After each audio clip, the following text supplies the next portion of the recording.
मामले की जांच की आंच बिहार तक पहुंच गई है। बता दें कि इस कांड का मास्टरमाइंड ललित झा बिहार के दरभंगा का रहने वाला है। ललित झा को गिरफ्तार करने के बाद शुक्रवार को 7 दिन के लिए पुलिस हिरासत में भेज दिया गया है। वहीं पूछताछ में कई राज भी खोले जा रहे हैं। बता दें कि ललित झा के माता पिता का कहना है कि उनका बेटा निर्दोष है, उसको इंसाफ दिलाने के लिए कोर्ट की शरण में जाएंगे।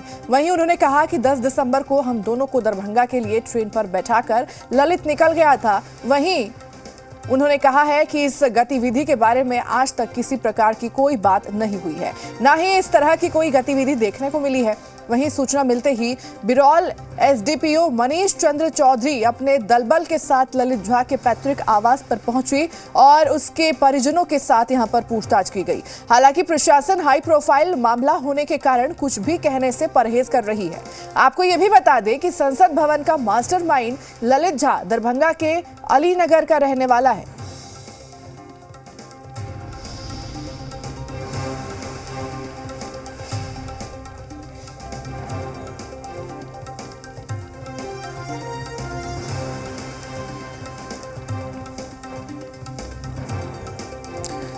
तो बता दें कि जो 7वां आरोपी था, माफ कीजिएगा 6ठा आरोपी था ललित झा, वो इस वक्त पुलिस की गिरफ्त में है। पुलिस ने इसे गिरफ्तार कर लिया है और साथ ही पूछताछ के दौरान कई कुछ अहम खुलासे यहां पर हुए हैं।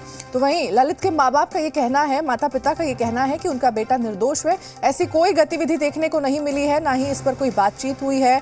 उनका बेटा निर्दोष है और कोर्ट की शरण में जाकर इंसाफ की लड़ाई लड़ेंगे माता पिता। तो ललित के माता पिता ने एक बड़ा बयान दिया है। तो वहीं आपको बता दें कि जो स्थानीय प्रशासन है, ललित बिहार के दरभंगा का रहने वाला है और स्थानीय प्रशासन उसके आवास पर भी पहुंची, उसके पैतृक आवास पर पहुंची और माता पिता से भी कई घंटों तक यहां पर पूछताछ की गई। हालांकि मामला काफी ज्यादा हाई प्रोफाइल है, इसलिए प्रशासन अभी कुछ भी नहीं कह पा रही है। बढ़िया लड़का था, उसको इनाम मिला था मिथिलांचल परिषद से। करते क्या थे दिल्ली में वो? ललित बाबू ट्यूशन करते थे और कोचिंग सेंटर में भी पढ़ाते थे।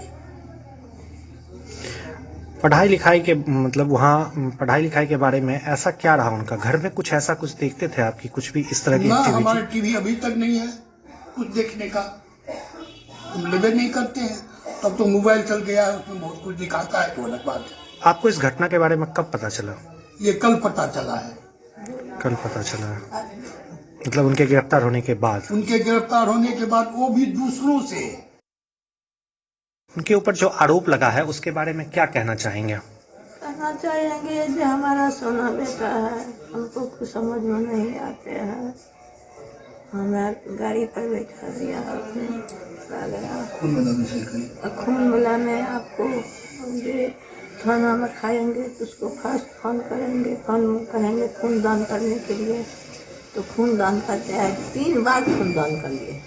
इस संबंध में कुछ भी जानकारी घर में कभी चर्चा नहीं हुआ? कुछ टेंशन नहीं हुआ, सबसे प्रेम जोड़ता है, हरदम मुनिहात है। मम्मी कैसा हुआ, मम्मी कैसा रहेंगी, मम्मी पापा कैसा रहेंगे। उनके ऊपर जो आरोप लगा है उनके खिलाफ आप लोग कोर्ट में जाएंगे? कोर्ट में जाएंगे। कोर्ट में मतलब शिकायत करने के लिए कि मेरा बेटा आरोपी नहीं है? आरोपी नहीं है।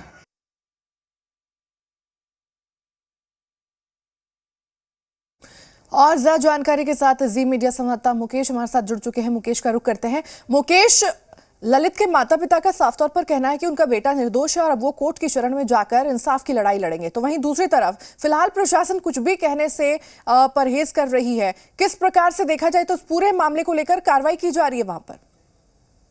बता दूं कि दरभंगा जिला पुलिस प्रशासन को जैसे ही पता चला कि ललित का जो पैतृक गाँव है वो बहरा थाना अंतर्गत है, तो दरभंगा के एसएसपी जो अवकाश कुमार है, उन्होंने डीएसपी बिरौल के जो डीएसपी को वहां भेजा, उनके गांव भेजा और वहां भेज करके पूरी जांच पड़ताल की। वहां जब पुलिस प्रशासन पहुंची तो पुलिस को जो जानकारी मिली उसके कतरानुसार जो ललित के माता और पिता है वो हाल ही में गाँव पहुंचे थे और साथ ही साथ जो तो इनके पिताजी कलकत्ता में रह करके और पुरोहित का काम करते थे और उनकी माँ एक घरेलू महिला है। साथ ही साथ इनके 2 भाई हैं जो एक कपड़े की दुकान में कलकत्ता में काम करते हैं और एक बिजली मिस्त्री है। सबसे बड़ी बात है कि पूरा परिवार बहुत ही पहले ही कलकत्ता शिफ्ट कर चुका था।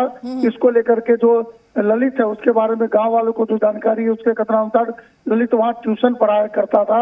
ये इस तरह की लोग ग्रामीणों को जानकारी है। लेकिन दूसरी तरफ सबसे बड़ी बात है कि जब वहाँ पुलिस पहुंची, पुलिस के पहुंचने के बाद ही गाँव में एक हड़कंप मच गया। लोगों को विश्वास तक नहीं हुआ कि ललित ही ऐसा काम कर सकता है। लेकिन फिर भी जो पुलिस ने अपनी तरफ से बात रखी, उसके बाद उनके पिता ने और उनकी मां ने अपने पुत्र को निर्दोष बताया और साथ ही साथ उन्होंने कहा कि एक साजिश का शिकार हुआ है, हम इसी कानूनी लड़ाई लड़ेंगे। लेकिन इन सब में सबसे बड़ी बात है कि जिस तरह की बात सामने आ रही है, घटना घटी है, निश्चित रूप से ललित को लेकर के ग्रामीण के अंदर, जो ग्रामीणों के अंदर भी इस बात से कुतूहल है कि ललित कैसे इस तरह का काम कर सकता है, क्योंकि ललित शिक्षा से जुड़ा हुआ व्यक्ति था। लेकिन ये अपने आप में बड़ा सवाल। लेकिन सबसे बड़ी बात है कि जिस तरह से मास्टर माइंड की बात कही जा रही है, सामने जो भी बात आ रही है, ऐसी स्थिति में ललित जिस तरह से सारी घटनाओं को रचने की बात कही जा रही है, ऐसी स्थिति के बाद अब पुलिस जो पुलिस अपनी तरफ से कार्रवाई में लगी हुई है। अब देखने वाली बात है कि जांच के उपरांत में सही बात सामने क्या आती है। जी ठीक है मुकेश, तमाम जानकारी साझा करने के लिए और जुड़ने के लिए आपका बहुत बहुत धन्यवाद।